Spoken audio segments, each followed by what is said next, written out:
Some of the biggest national publications have been putting out their college football preseason rankings this week.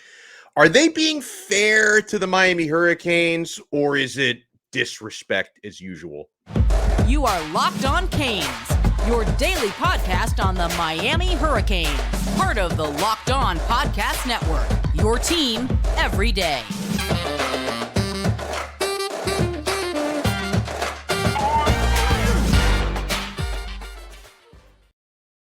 I am Alex Donno, your host. I'm a University of Miami alumnus, longtime South Florida sports radio vet, including pregame and postgame for Miami Hurricanes football. And thank you so much for making Locked On Canes your first listen today. We're available free wherever you get your podcasts and available free on YouTube. Fall camp is now 2 days away. Hallelujah, hallelujah, hallelujah, hallelujah, hallelujah. I cannot wait. I'm so excited to see the Canes step on the field. So we have now national publications dropping their preseason rankings heading into the 2022 season. Obviously, we don't have an AP top 25 just yet. We certainly don't have college football playoff rankings that don't drop until around mid-season. But it is interesting to see that they do have Miami on the rise. And I asked the question, are they being disrespectful to the U or are they being fair to the U? I actually think that a couple of the publications we're going to look at are being fair to Miami. We'll start with CBS Sports. Now, CBS Sports, they're very ambitious with the way they put together their list because they don't just do a predicted top 25. They actually rank the entire FBS from 1 to 131. Now, before we get to where they put Miami, are you interested to hear who made the dead last spot on their list? Dead last. Our neighbors, a few miles up the road, FIU. Oh, FIU come in at number 131 on the CBS preseason ranking. Oh my God. You never want to be the very last ranked team in FBS. But okay, so they have Miami to CBS Sports number 19 in their rankings. And the interesting thing about it was, right after the season was over, of course, and the college football playoff had been decided and all the bowl games had been played, they slapped together a postseason list. And Miami has actually moved up 26 spots since the end of the season last year. The big factors there, of course, the hiring of Mario Cristobal, the hiring of all of these assistant coaches, the big-time additions in the transfer portal, Tyler Van Dyke. Obviously, we knew he was coming back this year because, he still has more eligibility he needs to fulfill. But Tyler Van Dyke's strong finish to the season last year and the strong spring and all the good vibes preseason. So Miami has been a big riser up to number 19. Here's what CBS Sports said about the Hurricanes. Mario Cristobal comes in with a track record of contending for conference titles at Oregon. He also inherits a roster ready to challenge Clemson immediately in the ACC. Now, just the word inherit, I don't know if that's accurate, right? Because if you were to take all of the returning players from last year and try to stack them up with what Clemson has this year, and I know Clemson had a down year last year, but I think that they kind of underperformed a little bit last season. I wouldn't say Miami, just with the returning players, has enough to challenge, but I think the transfer portal, which Cristobal obviously deserves a ton of credit for because these guys transferred in once Cristobal was already hired. They didn't transfer in for Manny Diaz, that's for sure. I think the transfer portal has really improved Miami's roster, and I think just the coaching that they're going to get is going to improve Miami's roster. When you think about people like Charlie Strong and Alex Mirabal actually training these players, I think the defense and offense are both going to get a lot better in the trenches and more consistent. So I wouldn't really know if the inherit word is the right word there. They say reigning ACC Rookie of the Year Tyler Van Dyke should have the offense humming again. And the Hurricanes defense is a strong combination of young breakout players from last year. James Williams comes to mind. Leonard Taylor comes to mind in a big way. Avante Williams. And new transfer portal additions, they say. If all the pieces gel, this adjustment won't look so dramatic. Sophomores like defensive tackle Leonard Taylor and safeties Cameron Kinchins and James Williams should have major roles for Miami in 2022. They say defensive ends Mitchell Agude and Akeem Messidor, linebacker Caleb Johnson, and cornerback Daryl Porter Jr. are the transfers who project to start on the 2022 Miami defense. So what do you guys think? Is number 19 in a preseason ranking? I think that's fair. I think anywhere between 15 to 20, I think is fair for Miami. Let me give you their other top 20 teams, just so you guys know what we're dealing with here. No surprise, at number 1, the Alabama Crimson Tide. Even though they didn't win the title last year, they start every season at number 1, and rightfully so, because Saban is the GOAT. Ohio State at number 2. Georgia, the defending champs, at number 3. Utah at number 4. They've got a lot of momentum coming off their Pac-12 title last year. Clemson at number 5. So everybody thinks Clemson's going to bounce back. That's going to be a big one, because you talk about hype to live up to after having a, by their standards, disappointing season last year. Pretty much everyone has Clemson top 5 team preseason, penciled in as ACC champs already. Clemson's got a lot of pressure to live up to, I think. They've got Notre Dame number 6, Oklahoma 7, Michigan 8, Texas A&M 9. Remember, we see, so the 2 toughest games on Miami's schedule, Clemson, they rank them number 5. Texas A&M, they rank them at number 9. So Miami's got 2 of the top 10 teams in the CBS preseason ranking on the schedule, both on the road. They've got Baylor number 10, NC State number 11, so that's another ACC team checking in there.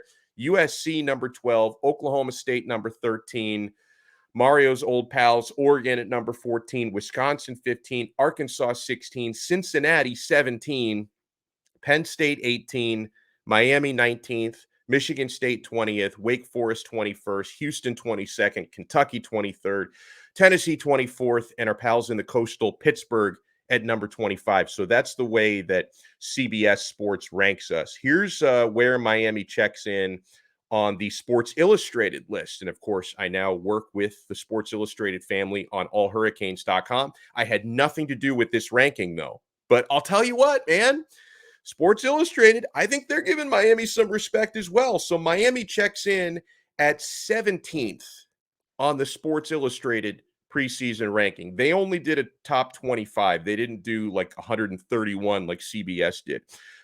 Here's what Sports Illustrated says about Miami. Now, they, according to SI, Miami rightfully so, 7-5 last year, and they didn't play in a bowl game last year. They were eligible, but the bowl game got canceled due to all the COVID running through the team. So they had Miami unranked after the 2021 season. They've got Miami now ranked 17th. And they give Miami, by the way, for those stat geeks out there, they give Miami an 8.9% chance to make the college football playoff. So you're telling me there's a chance. Here's what they say. Where Miami is right now, Coach Cristobal returns to his alma mater with a great coaching staff and a solid fixture at quarterback in Tyler Van Dyke, but with some work to do everywhere else, especially at receiver, which lost most of its top production to the NFL. But there's a lot of youth and promise here, especially in the secondary, which brings a lot of speed and athleticism to the fore. FPI gives the U, which was just 8 combined points from a perfect ACC record last fall, a 28% chance to win its division this season. And I don't know what FPI is smoking, but I think Miami has a better than 28% chance to win the Coastal, don't you? I don't mind 8.9% to make the top 4 in the country. I'll take that, but 28% to win the Coastal? I think that's a little bit low, don't you guys think? What they're saying about the receiving core, I'm not going to argue that because, heck, I've been saying it since we started doing the show back in April that one of the biggest question marks, I think the 2 biggest question marks on defense, it's the linebackers. On offense, it's the receiving core. It's a question mark, but the more that I study it and the more that I talk to some of these players, and I'm so grateful, on Tuesday at Canes Media Day, I had the chance to talk to so many Miami players, a handful of wide receivers, and talking to Tyler Van Dyke about his wide receivers. I'm getting a little bit more bullish on it because I think, one, Xavier Restrepo, I know since he's a slot receiver, people may not like bring him up in some of the flashy conversations, but I think that dude is going to catch a ton of balls and a ton of first downs this year. I mean, y'all remember Braxton Berrios. I think Xavier Restrepo can be as good, maybe even better, because he's got a better quarterback than Braxton Berrios was. So I feel very good about X. I feel really good about Frank Ladson. He looks and sounds ready to me. I know he had a bit of a quiet spring. That doesn't necessarily mean anything because Charleston Rambo had a quiet spring last year. And then you look what he did during the season. He set Miami records. So I think Frank Ladson, who transferred in from Clemson, is going to be really good. And then it's like, listen, yeah, you got a lot of unproven guys who need to step up. And I think with Ladson, I think he's proven on the field. I just think he needs to stay healthy because he struggled with that a little bit. But I think he can be really, really good this year. I mean, there's some guys we don't talk about as much, like Romello Brinson and Michael Redding, who I had a chance to speak to at Media Days. Jacolby George and Keyshawn Smith are very capable. I just think they need to be consistent because they're young. They haven't proven that yet. Brichard Smith, I think that guy can be weapon X in this offense. That's the type of guy you can line up in the slot, on the outside. You can line him up at running back. You can run gadget plays for him. So I think with good coaching and with creativity in the play design and play calling, I do think Miami's receiving core, which we look at not as a weakness, but as a question mark, I think that can become a strength this year, especially when you've got one of the best quarterbacks in the country. When you have a quarterback like Tyler Van Dyke, he can elevate the talent around him. And of course, you've got one of the best tight end rooms in the country, which can take a little pressure off that receiving core because Miami has at least 4 tight ends who are very capable pass catchers. And then you've got another one in Mammarelli, who's a very good blocker, who's going to help you out in the running game. So I'm not as worried about wide receiver today as I was a few weeks ago, a few months ago. I'm starting to come around, but we need to see them prove it on the field. There's no question about that. Another projection that I found interesting, this is not a top 25 preseason ranking, but the Sporting News, they love to, in August, already start predicting bowl game matchups. And I like the way that they went with this one. They might have done this on purpose just for clicks because it's like, oh, this matchup would be exciting. Everyone's going to want to click on this story and read about it. But the Sporting News projects Miami versus Notre Dame in the Orange Bowl. Oh, now, you remember the last time the old Fighting Irish, the struggling Irish, came down to Hard Rock Stadium. How did that go for them? One of the greatest nights of my life when Miami just destroyed them at Hard Rock Stadium in 2017. So the opportunity to do that again, because even though like Notre Dame plays, I think 5 ACC opponents every year, Miami is not on their schedule and vice versa this year. So yeah, if we got the chance to see them in the Orange Bowl, I would not mind that. I would not mind that one bit. So you let me know how you guys feel. You can drop us a tweet at Locked On Canes. And when you tweet us, we'll possibly read it on the show, probably respond to it. And if you follow us, we will follow you back at Locked On Canes. Do you guys think these preseason rankings are fair? Because I love to complain when the national guys disrespect Miami. I don't see any disrespect there. I think that Miami being ranked 17th preseason by SI, I'll take it. 19th preseason by CBS Sports, I'll take it. Here's what we have coming up on today's episode. So I want to share some recruiting notes with you guys. We're all on commit watch for 24 hours from now, okay? Because we have Miami targets, wide receiver William Foles, and center Connor Liu are both going to be making their announcements on Friday. I'm going to be honest with you. The buzz, it's getting pretty mixed there. And there's also something not so good that came in for a big-time 5-star target on the defensive line.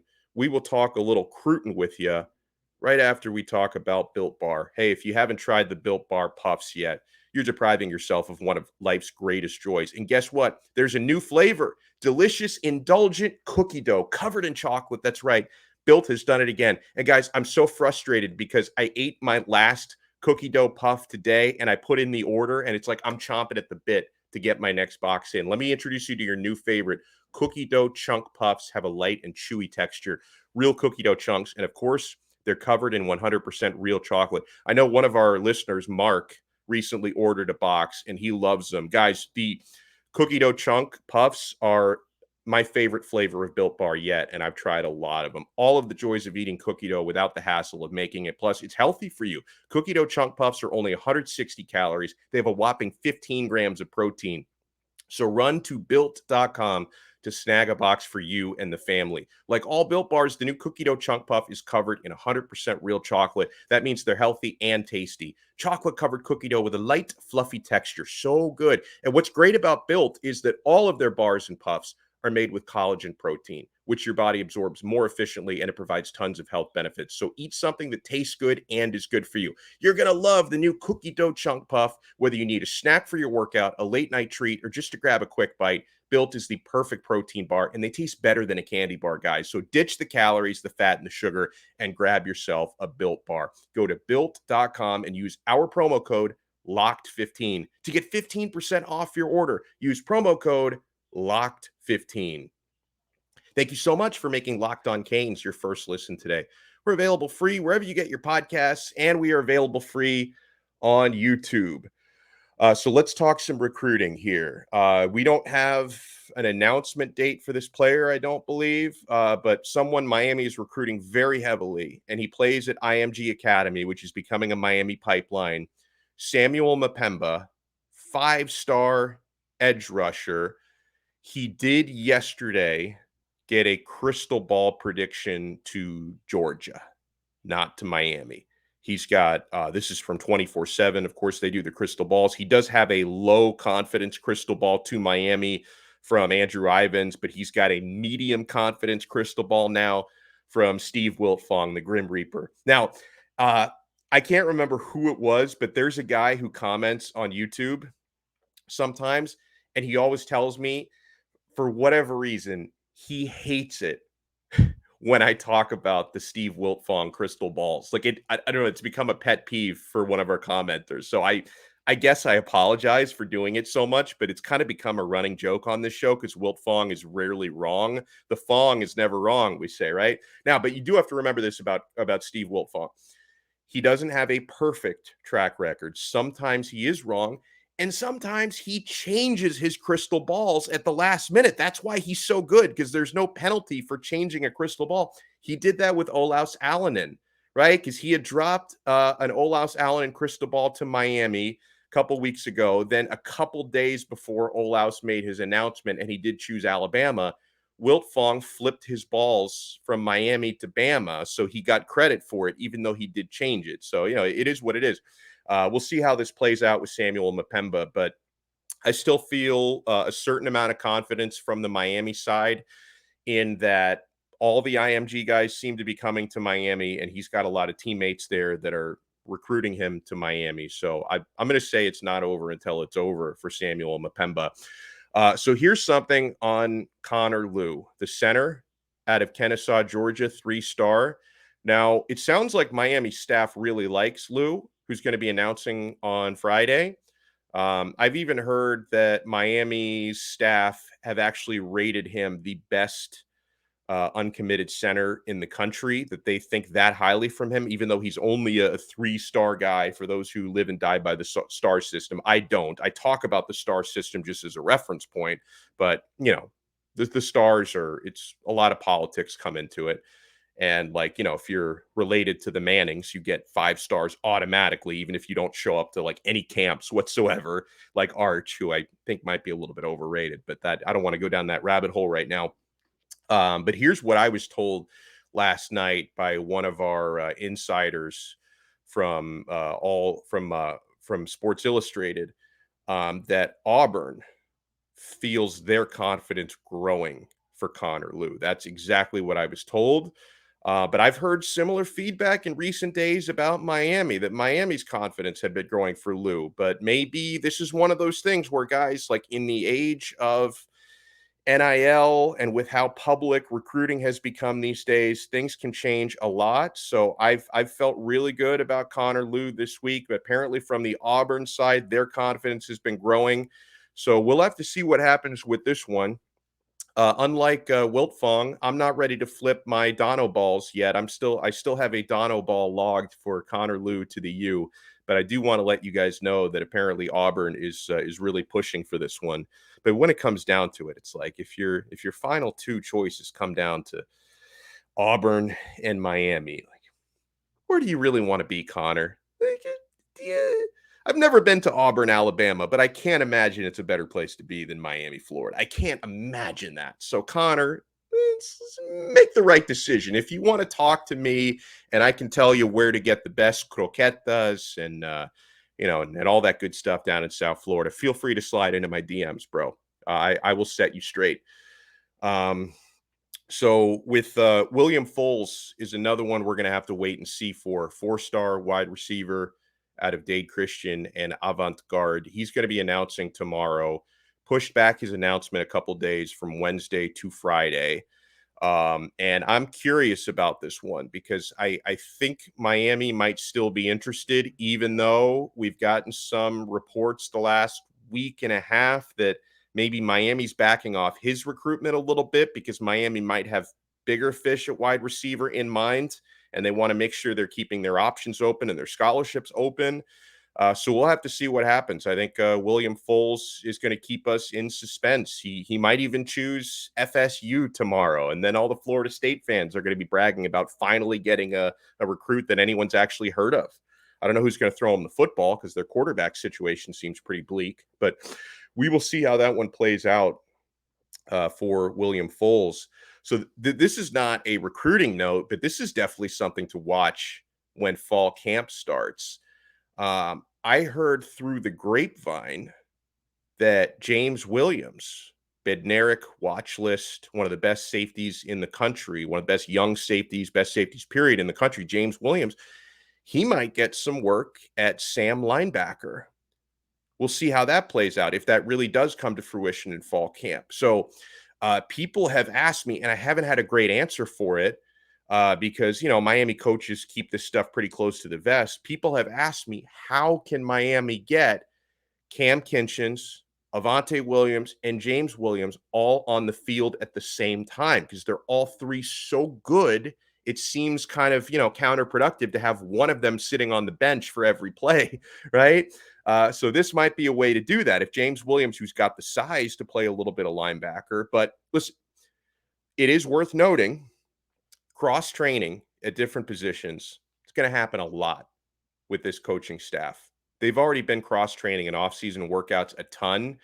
Guys on the D-line have been playing multiple spots. Guys on the O-line, some of which who have never played center before, are taking snaps at center just in the interest of depth and cross-training. And also new coaching staff, they want to take inventory of what they have, right? Like, okay, do you think a new coaching staff, are they just going to rely on, where Manny Diaz had everybody lined up last year? Or do they want to actually get a look at these players in different spots on the field so they can make their own evaluation? So I found that to be interesting. Here's another exercise that I wanted to do here is giving you guys a fall camp preview for certain players I want to hype up in the old wedding tradition. And I want you guys to help us out on Twitter at Locked On Canes. Give us your takes on this. Something old, something new, something borrowed, and something blue. We're going to talk about something old being a senior who we want to hype up in fall camp, something new being a true freshman we want to hype up, something borrowed being a guy we just got in from the transfer portal. I know that they're not really borrowed, but it just kind of, it fits in with the whole narrative, and something blue being a guy coming off the injury report. So I want to give you an answer for each of those as we hype up fall camp, which starts Friday. Friday, my friends, right here on Locked On Canes. Thank you so much for making Locked On Canes your first listen today. We're available free wherever you get your podcasts and available free on YouTube.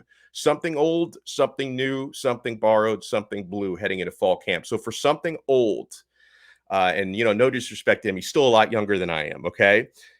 5th year senior tight end, Will Mallory.